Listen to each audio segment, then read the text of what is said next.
Gel gedək Şirvana, Nəsimi yurduna, Seydəzim ocağına, Sabirin yurduna. Gel gedək Şamaxıya, Nəsimi yurduna, Seydəzim ocağına, Sabirin yurduna. Yevlaxacan tərtəmiz ipək yolu, Ucarda Zərdabda Şirvanın qolu. Ofçusan insafla bu yerlərdə gəz, Çölləri var qızıl turacla dolu. Xalçalı Şilyanı göstərim sənə, Şirvandan Muğanı göstərim sənə.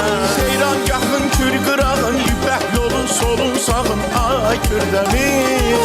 Bir cənnətdir, bir cənnətdir Kürdəmir. Kürdəmir gözəl məkanım, qoy başına mən dolanım, ay Kürdəmir. Bir cənnətdir, bir cənnətdir Kürdəmir. Cəbrayıl Füzuli tərəf gözəldir, Bu badlı Kəlbəcər qızıldır